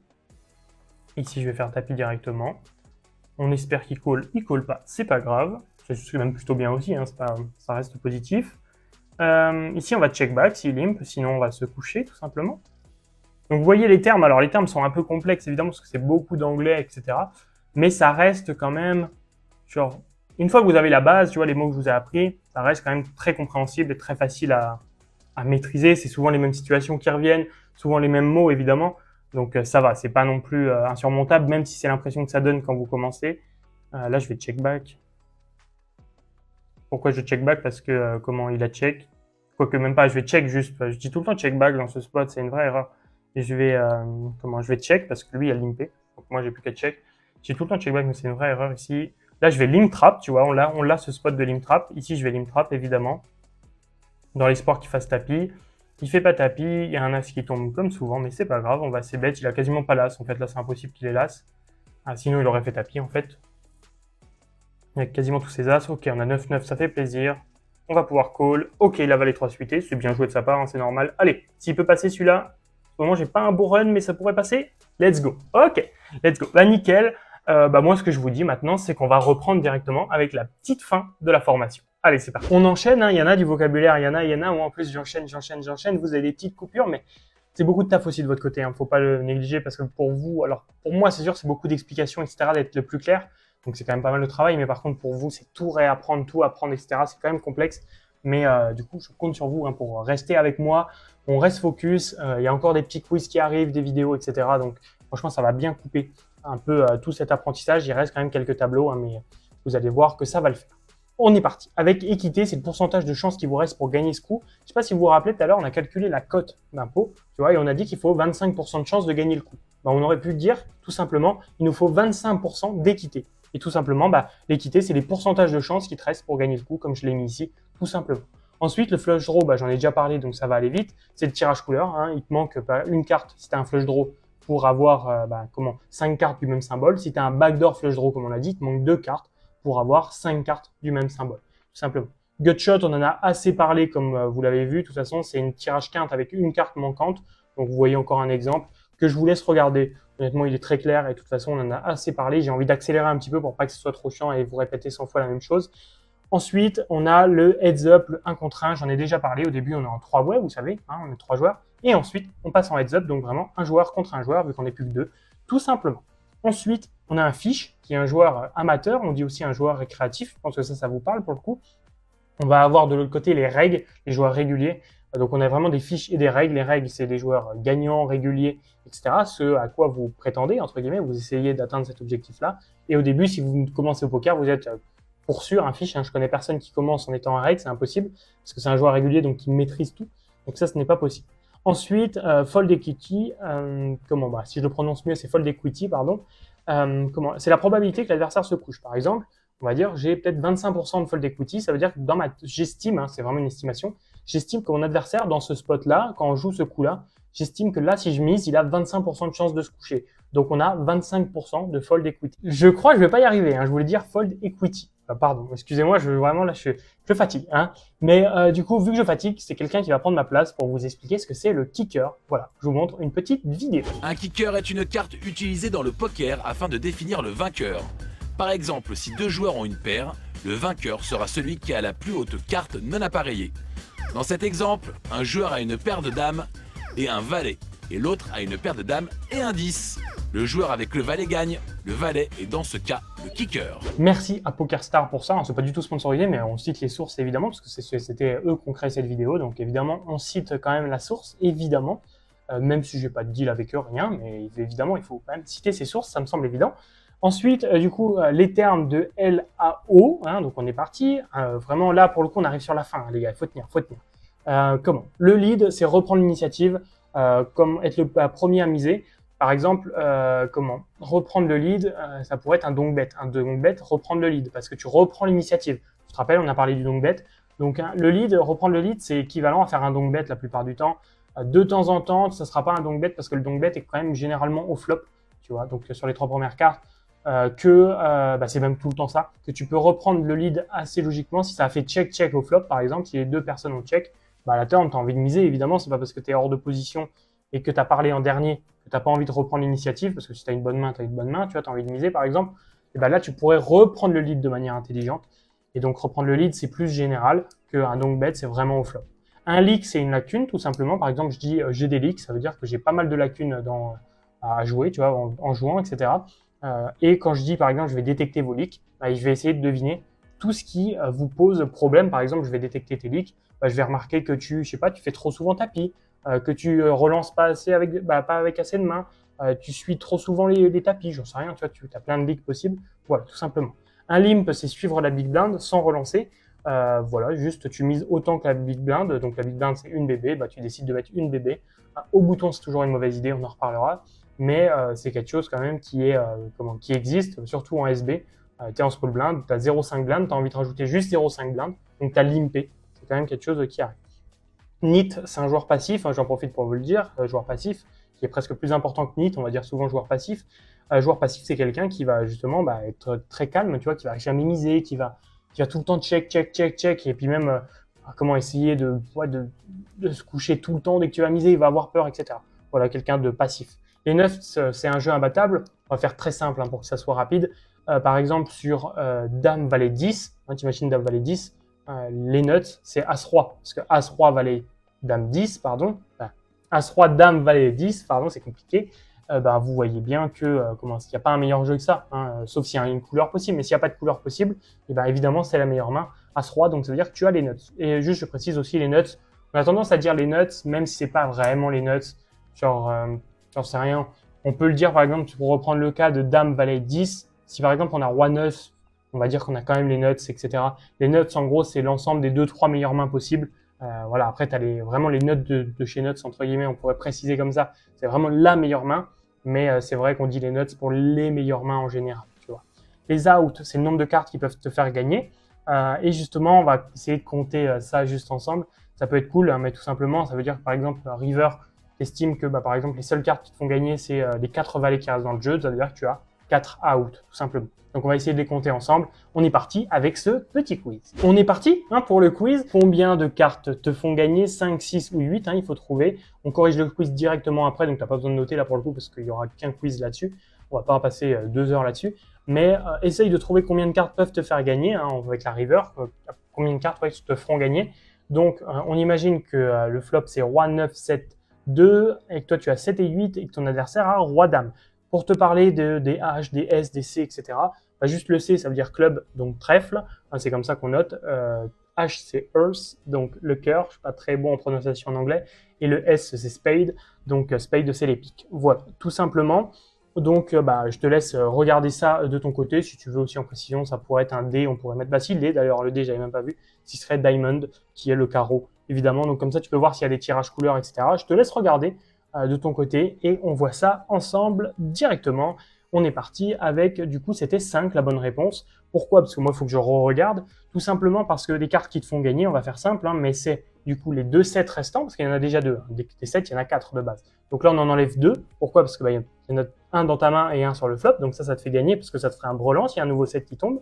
Et il y a aussi les 8 qui te font gagner. Et des 8, pour le coup, il en reste 3, parce que tu en as un sur toi, évidemment, mais il n'y en a pas au milieu, ton adversaire n'en a pas. Donc pour le coup, il en reste vraiment 3 de possibles, donc évidemment 5.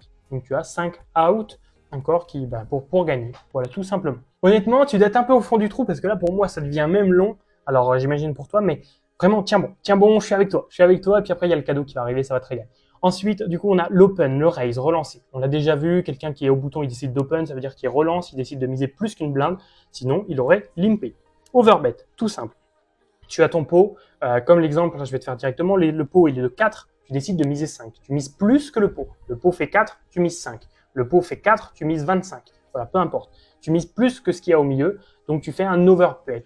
Pourquoi? Parce que c'est juste une mise supérieure au pot, tout simplement. Une overcard, c'est une carte au-dessus du board, tout simplement. Je te mets un exemple qui est assez parlant. Si tu as Roi 2 sur 10, 8, 6, le Roi est une overcard. Pourquoi? Parce que le Roi est supérieur au 10, au 8, au 6. La Dame serait, par exemple, si tu as Dame 2, la Dame serait une overcard aussi, évidemment. Une overpair, pour faire très simple, c'est une paire au-dessus du board, on en a déjà parlé. Je te mets l'exemple, un roi-roi sur 10, 8, 6 encore. Évidemment, roi-roi, c'est une overpair parce que la top paire serait une paire de 10, mais une overpair, ça serait une paire supérieure à toutes les cartes du board. Donc, voilà, valet-valet serait une overpair aussi, dame-dame aussi, roi-roi aussi, et as-as aussi. On passe à la suite. Il en reste plus beaucoup de termes, tu vas voir, ça va aller vite.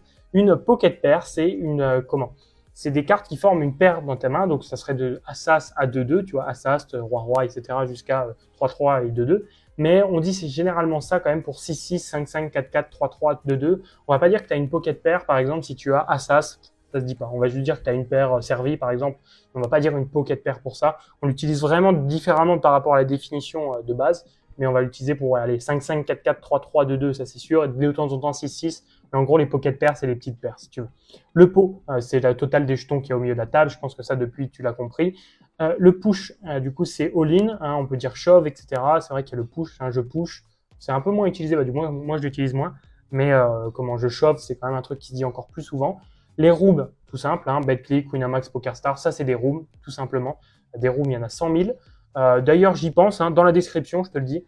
J'ai un lien d'affiliation BetClick si tu le souhaites, avec une page toute créée normalement. Je ne sais pas si elle est créée à l'heure où je te le dis, mais sinon il y a le lien d'affiliation. Et donc n'hésite pas à passer par mon lien d'affiliation pour passer par BetClick et tu auras des cadeaux, je te tiens au courant. De toute façon, à toutes les personnes qui se sont inscrits via mon lien, et c'est des cadeaux plutôt cool, des cadeaux qui valent entre 100 et 200 euros quand même. Donc bon, même allez, pour être précis, même entre 90 et 200 euros. Donc c'est quand même des cadeaux qui valent le coup si tu t'inscris via mon lien. Ensuite, on a le rake, hein, qui est le montant du buy-in prélevé par la room. Typiquement, on imagine que, ta partie elle est à 10 euros. Les rooms prennent 7% quasiment tout le temps, sauf sur les tout petits buy-in, des fois ils prennent 8% et sur les très gros 6%. Mais on va dire en globalité, ils prennent 7%. Donc le rake, ils vont prendre 7% de ce que tu as misé. Si tu mises 10 euros, donc ton buy-in est de 10 euros, et ben ils vont prendre 7%, donc ce qui correspond du coup à 70 centimes. Voilà, tout simplement, si tu mises 1 euro, donc ton buy-in est de 1 euro, ils vont prendre juste pour ta part, entre guillemets, ils vont prendre 7 centimes, et ils vont prendre aussi pareil à tes adversaires, évidemment, qui ont rejoint la partie avec le même montant. Ensuite, du coup, le rakeback, c'est ce qu'ils te rendent sur ce qu'ils viennent te prendre. Par exemple, ils ont pris 70 centimes sur ta partie à 10 euros, ils vont te rendre 25% de ça, tu vois, pour te fidéliser un peu. Plus tu restes, plus tu vas bénéficier de ça, et ce qui est très important, parce que c'est une partie de tes gains aussi, hein, de ce que tu récupères. Donc, très important, ça peut faire des belles sommes. D'ailleurs, sur BetClick, il est très correct, comme sur PokerStars, je le dis, j'ai pas de deal avec PokerStars, mais il est très correct. Sur Winamax, il est quand même beaucoup moins bien. C'est pour ça aussi que je conseille pas de jouer sur Winamax. Ensuite, il en reste plus que 8. Hein. Là, il faut foncer, champion. Je me permets aussi de le dire, c'est vrai que là, bon, ça fait 2 fois de suite, je vais faire ma pub, mais n'hésite pas à t'abonner quand même, franchement, parce que c'est important. Là, il y a vraiment beaucoup de taf. C'est des vidéos très longues qui demandent un taf de fou. Tu te doutes bien que si là, je prends beaucoup de temps à te l'expliquer, ça m'a pris 8 fois plus de temps à préparer ce PowerPoint. C'est avec grand plaisir que je te le fais. Mais du coup, si tu veux suivre les autres, n'hésite pas à t'abonner.